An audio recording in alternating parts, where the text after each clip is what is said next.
तो आज मैं आपको एक अनोखी रहस्यमय कहानी सुनाऊंगा। अगर आप चैनल पर नए हैं तो अभी सब्सक्राइब कर ले, क्योंकि यह मेरा दूसरा नया चैनल है। तथा कहानी पूरा देखे, अंत में एक अनोखा रहस्य छुपा है। धन्यवाद। तो सुनिए। एक समय की बात है, हिमालय की तलहटी में एक बहुत ही शांत गांव था, जिसका नाम था हिमशिखर। इस गांव के लोग छोटे उत ही सरल और भोले थे, लेकिन उनके मन में एक अजीब सा डर था। वे मानते थे कि शिव जी सिर्फ कैलाश पर्वत पर रहते हैं और वे बहुत क्रोधित हैं। उन्हें लगता था कि अगर वे कोई गलती करेंगे तो शिव जी उन्हें दंड देंगे। इसी गांव में एक बहुत ही बूढ़ा और अकेला व्यक्ति रहता था, जिसका नाम था नीलकंठ। नीलकंठ एक मूर्तिकार था, लेकिन उसकी मूर्तियों में कोई जीवन नहीं था। वह हमेशा शिव जी की मूर्तियां बनाता, लेकिन उसे लगता था कि वे हमेशा क्रोधित दिखती हैं। नीलकंठ शिव जी की भक्ति करता था, लेकिन उसकी भक्ति में कोई खुशी नहीं थी, सिर्फ डर था। गांव के लोग नीलकंठ का मजाक उड़ाते थे, तुम्हारी मूर्तियों में शिव जी हमेशा क्यों गुस्से में दिखते हैं। नीलकंठ शांत रहता था, उसे भी यह बात परेशान करती थी। एक रात नीलकंठ को एक सपना आया। सपने में एक बूढ़ा ऋषि ने उससे कहा, नीलकंठ, तुम शिव जी को जैसा देखते हो वैसा ही बनाते हो। तुम्हें अपने भीतर के डर को निकालना होगा। नीलकंठ सुबह उठा तो उसे सपना याद आया। उसने अपनी छेनी और हथौड़ा उठाया और एक नए पत्थर पर काम करना शुरू किया। इस बार उसने शिव जी को गुस्से में नहीं, बल्कि शांत और प्रेम में रूप में बनाने का प्रयास किया। जब वह काम कर रहा था तो गांव का एक बच्चा वहां आया। बच्चे ने नीलकंठ से पूछा, आप क्या बना रहे हैं। नीलकंठ ने कहा, मैं शिव जी की मूर्ति बना रहा हूँ। बच्चे ने पूछा, आप उन्हें क्यों बनाते हैं। नीलकंठ ने जवाब दिया, मैं उन्हें इसलिए बनाता हूँ क्योंकि वे बहुत शक्तिशाली हैं। बच्चे ने कहा, नहीं, वे इसलिए शक्तिशाली हैं क्योंकि वे प्रेम में हैं। नीलकंठ को बच्चे की बात समझ में आई। उसे एहसास हुआ कि वह शिव जी को सिर्फ शक्ति के रूप में देखता था, प्रेम के रूप में नहीं। उसने अपनी छेनी और हथौड़ा फेंक दिया और उस बच्चे को अपने साथ गांव के बाहर ले गया। जहां वे गए वहां एक बहुत ही सूखा और पुराना बरगद का पेड़ था। नीलकंठ ने बच्चे से कहा, तुम्हें इस पेड़ में शिव जी को खोजना होगा। बच्चे ने मुस्कुराते हुए कहा, मैं उन्हें देख सकता हूँ। बच्चे ने उस पेड़ को गले लगाया और उस पर चढ़ने लगा। पेड़ पर एक छोटा सा घोंसला था, जिसमें एक चिड़िया का बच्चा गिर गया था। बच्चा ने धीरे से उस चिड़िया के बच्चे को उठाकर वापस घोंसले में रख दिया। जब बच्चा वापस नीचे आया तो नीलकंठ ने देखा कि सूखे बरगद के पेड़ पर अचानक हरी पत्तियां उगने लगी। कुछ ही देर में वह पेड़ पूरी तरह से हरा भरा हो गया। नीलकंठ की आंखों से आंसू बहने लगे। उसने समझ लिया कि शिव जी को खोजने के लिए हमें बाहर नहीं, बल्कि अपने हृदय में देखना होगा। शिव जी सिर्फ शक्ति नहीं, बल्कि प्रेम और दया भी हैं। उस दिन के बाद नीलकंठ ने अपनी कला का तरीका बदल दिया। उसने शिव जी की ऐसी मूर्तियां बनाई जिनमें कोई डर नहीं, बल्कि सिर्फ प्रेम और शांति थी। गांव के लोग भी नीलकंठ से बहुत प्रभावित हुए और वे भी अपने जीवन में प्रेम और दया को महत्व देने लगे। सूखे बरगद के पेड़ में फिर से जीवन आने के बाद नीलकंठ की प्रसिद्धि पूरे हिमशिखर गांव में फैल गई। लोगों ने उसे सिर्फ एक मूर्तिकार नहीं, बल्कि एक सच्चा भक्त माना। नीलकंठ ने अपनी कला का उपयोग लोगों को प्रेम और दया का पाठ पढ़ाने में किया। उसकी बनाई गई हर मूर्ति में अब शिव जी का शांत और प्रेम में रूप दिखता था। एक दिन गांव में एक बहुत ही प्रसिद्ध योद्धा, जिसका नाम रुद्रसेन था, आया। रुद्रसेन अपनी ताकत और क्रोध के लिए जाना जाता था। वह शिव जी का बहुत बड़ा भक्त होने का दावा करता था, लेकिन उसकी भक्ति सिर्फ विनाश और युद्ध से जुड़ी थी। उसने अपनी पूरी जिंदगी तलवार चलाने और लोगों को हराने में बिताई थी। रुद्रसेन ने नीलकंठ से कहा, मैंने सुना है कि तुम शिव जी की बहुत अच्छी मूर्तियां बनाते हो। मैं तुम्हें चुनौती देता हूँ। अगर तुम सच्चे भक्त हो तो तुम मुझे महादेव की वह शक्ति दिखाओगे जो मेरी तलवार से भी ज्यादा शक्तिशाली हो।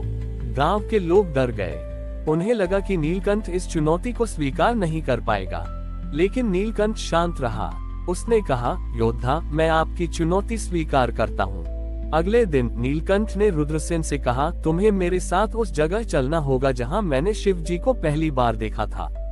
जब वे सूखे बरगद के पेड़ के पास पहुंचे तो रुद्रसेन ने देखा कि वह पेड़ हरा भरा था। रुद्रसेन ने कहा, यह क्या है? तुम मुझे क्या दिखाना चाहते हो? नीलकंठ ने मुस्कुराते हुए कहा, यही है महादेव की सबसे बड़ी शक्ति। उसने अपनी छेनी उठाए और पेड़ के पास जमीन पर एक गड्ढा खोदना शुरू किया। उसने गड्ढे में एक छोटे उतही छोटा और सूखा बीज रखा। उसने उस बीज को प्यार से सहलाया और कहा, हे मेरे भोलेनाथ, कृपया इस बीज को जीवन दो। देखते ही देखते एक चमत्कार हुआ। बीज से एक छोटा सा पौधा उगा।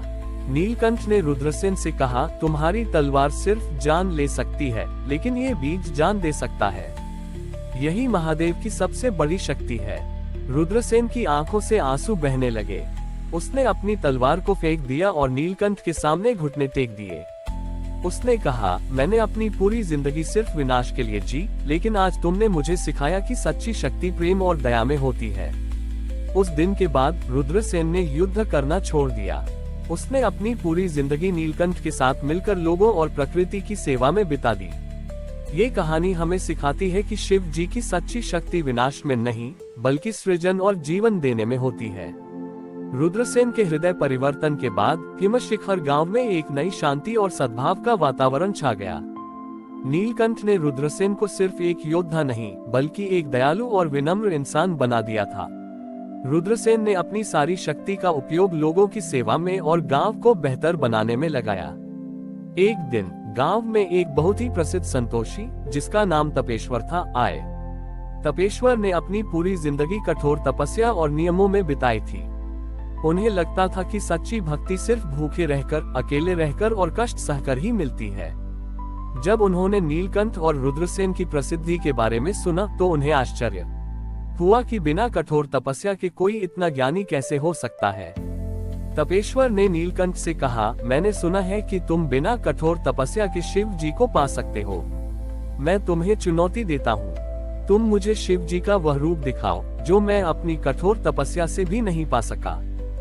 गांव के लोग डर गए, क्योंकि वे जानते थे कि तपेश्वर की तपस्या बहुत शक्तिशाली थी। लेकिन नीलकंठ शांत रहा। उसने कहा, महाराज, मैं आपकी चुनौती स्वीकार करता हूँ।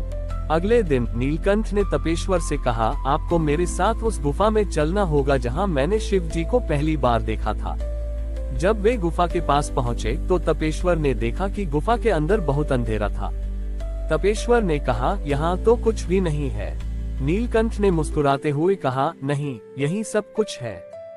उसने तपेश्वर से कहा कि वह अपनी आंखें बंद करे और अपने भीतर के खालीपन को महसूस करे। तपेश्वर ने आंखें बंद की, लेकिन उसे कुछ भी महसूस नहीं हुआ। उसने कहा, यहाँ तो सिर्फ खालीपन और अंधेरा है। नीलकंठ ने कहा, यही है शिव जी का असली रूप। शिव जी ने अपनी तपस्या से सब कुछ त्याग दिया था। उन्होंने अपने भीतर के खालीपन को ही अपनी शक्ति बना लिया था। तपेश्वर को नीलकंठ की बात समझ नहीं आई। तभी नीलकंठ ने अपनी छेनी उठाई और गुफा की दीवारों पर काम करना शुरू किया। वह कोई मूर्ति नहीं बना रहा था, बल्कि वह अपनी छेनी से गुफा के अंदर एक छोटा सा झरना बना रहा था। जब काम पूरा हुआ तो नीलकंठ ने तपेश्वर से कहा, अपनी आंखें खोलो। जब तपेश्वर ने अपनी आंखें खोली तो उसने देखा कि गुफा के अंदर एक छोटा सा झरना था। उस झरने से पानी बह रहा था और उसकी आवाज बहुत ही मधुर थी। तपेश्वर ने झरने के पानी को छुआ और उसे एक अजीब सी शांति महसूस हुई।